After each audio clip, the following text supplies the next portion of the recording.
வணக்க மக்களே, சற்று முன் வெளியான செய்தி ஒன்று வெளியாகியுள்ளதா? செல்போனில் கூட பேச முடியாதா? அதிமுக நிர்வாகிகளின் அழைப்பை ஏற்க மறுக்கும் செங்கோட்டையன். வாங்க வீடியோவை மூலமாக காண்கலாம். அதாவது செங்கோட்டையன் அதிமுகவின் மூத்த தலைவர்கள் ஒருவராகவும் பல ஆண்டுகளாகவே அமைச்சர் பதவியை வகித்தவராகவும் கோபிச்செட்டிப்பாளையம் தொகுதி சட்டமன்ற உறுப்பினராகவும் வழிவகுத்தவர்தான் செங்கோட்டையன் அவர்கள் ஆவார். செங்கோட்டையன் கட்சியின் அடிமட்ட தொண்டர்கள் மத்தியில் இருந்து செல்வாக்கு மிக்கவராக கருதப்படுகிறார். செங்கோட்டையன் அதிருப்தி குறித்து பேச்சுக்கள் அதாவது 2025ஆம் ஆண்டு தொடக்கத்தில் இருந்து தொடர்ந்து வெளிவந்து கொண்டிருக்கிறதா? இந்த அதிருப்திக்கு முக்கிய காரணம் என்னவென்றால் எடப்பாடி பழனிசாமியின் தலைமைதான் பாணி மற்றும் கட்சி உள்ளூர் மாவட்ட அரசியல் அவரது ஆதரவு முடிவு. குறிப்பாக சொல்லப்போனால் ஈரோடு மாவட்டத்தில் செங்கோட்டையனுக்கு எதிராக முன்னாள் அமைச்சர் KC கருப்பனுக்கு எடப்பாடி அவர்கள் ஆதரவு அளித்ததாக கூறப்படுகிறதா? இந்த மோதலுக்கு ஒரு முக்கிய காரணமாக அமைந்தது.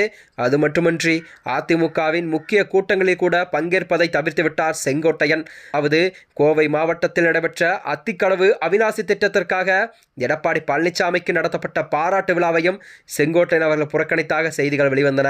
இருப்பினும் சமீபத்தில் செங்கோட்டையன் கட்சி நிர்வாகத்தில் அவ்வப்போது பங்கேற்று வந்தார்.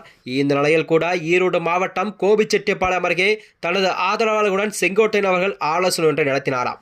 செய்தியாளர்களிடம் பேசிய அவர், வரும் செப்டம்பர் 5ஆம் தேதி கோபிச்செட்டிப்பாளையம் தனது அலுவலகத்தில் தான் நான் மனம் திறந்து பேசப் போகிறேன் என்று கருத்துக்களை எல்லாம் சொல்லப் போகிறேன் என்றும் செய்தியாளருக்கு அவர் அளித்த பேட்டியில் கூறியிருந்தாராம். அதுவரை பொறுத்திருங்கள் என்று கூறியுள்ளார்.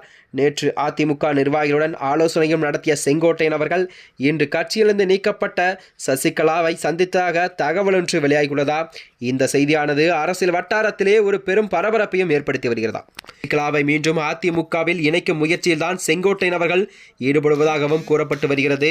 அது மட்டுமின்றி இதனிடையே அதிமுக நிர்வாகிகள் செல்போன் அழைப்புகளை ஏற்க மறுக்கவிட்டார் செங்கோட்டையன் அவர்கள். மட்டுமின்றி 5ஆம் தேதி மனம் திறந்து பேச இருப்பதாக கூறும் செங்கோட்டையன் அவர்கள் சசிகலாவை சந்திப்பதாக வெளியாகும் தகவலும் அதிமுக நிர்வாகிகளின் அழைப்பை ஏற்க மறுப்ப கூறப்படுவதும் கட்சியில் நிலவும் அசாதாரண சூழலை மாற்றுவதாக பரவலாகவும் பேசப்பட்டு வருகிறது.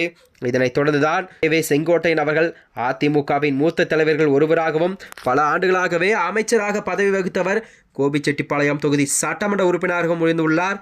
செங்கோட்டையன் கட்சியின் அடிமட்ட தொண்டர் மத்தியிலிருந்து செல்வாக்கு மிக்கவராக கருதப்படுகிறார். அது மட்டுமின்றி அவர் எடப்பாடி மீது அதிருப்தி இருந்து வந்த நிலையில்தான் 2025ஆம் ஆண்டு தொடக்கத்தில் இருந்தே தொடர்ந்து வெளிவந்து கொண்டிருக்கிறார். இந்த அதிருப்தியானது முக்கிய காரணமாக கருதப்படுவது எடப்பாடி பழனிசாமியின் தலைமை பாணி மற்றும் கட்சி உள்ளூர் மாவட்ட அரசியலில் அவரது ஆதரவு முடிவாம்.